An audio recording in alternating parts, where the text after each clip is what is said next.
Author and newspaper columnist Peter Bronson has certainly covered a lot of the greater Cincinnati's history. Not in Our Town covered the mob in Cincinnati. Forbidden Fruit was about the Supper Club fire and the mob. In the book, The Man Who Saved Cincinnati in the Civil War was also a big hit. His latest book is Promised Land, How the Midwest Was Won. And Peter joins us now to talk about it. Great to see you. Glad to be here with you. You've been pretty busy these past few years with these books. This is fantastic. This book, Promised Land, How the Midwest Was Won. What are we covering in this book? Well, the Midwest in those days was the West, because anything east of the Ohio River was the U.S. and the western boundary was the Ohio River, and the Mississippi. So really, it covers the beginning of the culture and area that we know today as Cincinnati and its greater region, all the way to Dayton, into Indiana, and then south into Kentucky. And all of this was known as the Miami Valley, of course, but then in those days it was called the Miami Slaughterhouse, because the Indian attacks were so vicious. During one 4-year period, more than 1,500 settlers were taken by Indians as hostages. They were scalped, they were tortured, they were sold as slaves.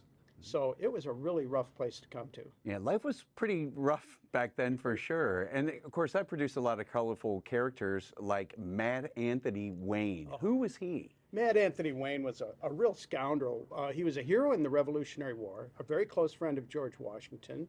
And nobody was a bigger hero, really, during that war. But when the war ended, he became a complete failure. He was cheating on his wife. He was in bankruptcy. He was kicked out of Congress for voter fraud. He was just an all-around rascal. And then when George Washington finally needed somebody to go make the Northwest Territory safe again against the Indian Confederation, he called on Mad Anthony Wayne, and the guy stepped up, and he was a hero again. Wow. So I have to ask you, with all the research that goes into writing a book like this, Peter, what was something that really surprised you when you were writing this book, that you learned? I was surprised at the toughness of the people that settled Cincinnati. These were Revolutionary War veterans, and it was kind of a good news, bad news thing. The good news is you guys just defeated the most powerful empire on the planet, the British Empire. The bad news is the treasury's empty and we can't pay you. The next good news was, oh, guess what? We have some free land in Ohio. The bad news is that's owned by the Shawnee and the Miami Indian tribes, who are the most vicious tribes in all of the West. And so these people had to really be tough to come down that river and settle Cincinnati.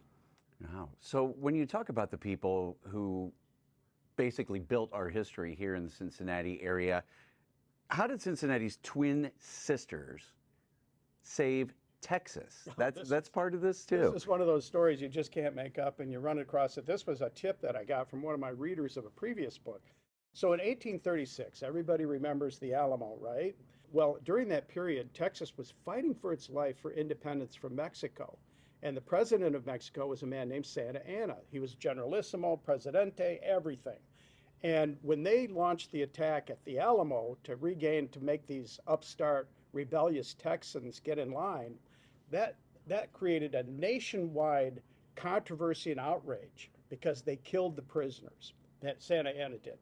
So Texans sent a secret agent by the name of Francis Picayune Smith. And he came to Cincinnati and he asked for help, and it was Cincinnati, the only city that stepped up and helped Texas with the twin sisters, which were 2 cannons that they forged right here in Cincinnati and shipped all the way down to Texas just in time for the critical battle that won the independence of Texas. That's incredible. So the twin sisters, not actual sisters, but they were the cannons. Well, the cannons were named after 2 little girls, twins, that were on the ship that took the cannons to Texas. Wow. And the Battle of San Jacinto was the turning point in that whole Revolutionary War of Texas, where they won their independence. And without those cannons, they never would have won that battle.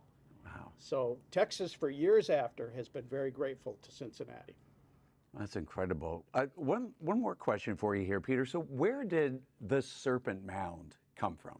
Well, that's a great story, too. That when the first settlers came here, they were astonished at these earthworks and mounds, because many were so incredibly precise and they covered vast distances. So you would have perfect circles that were a half a mile across. How did they do this and where did they come from? What we found out, what we now know from the excavations that were done, were that these people were here 3,000 years ago and maybe as far back as 13,000 years ago. They worshiped serpents, they did human sacrifices, they engaged in cannibalism, they were very brutal. And these mounds, we still don't know the purposes for many of them. We kind of believe that there were religious purposes or worship, but we really don't know. And it's a mystery that's right in front of us. These mounds are in Terrace Park, Milford, Indian Hill, downtown Cincinnati. They're all over the place.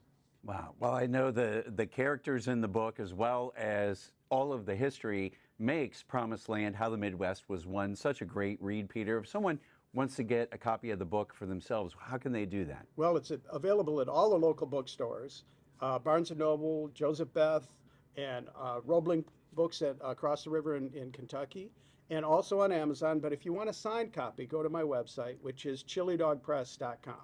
All right. Well, Peter Bronson, Promised Land, How the Midwest Was Won. Thanks so much for being with us today. Glad to be with you, Pete.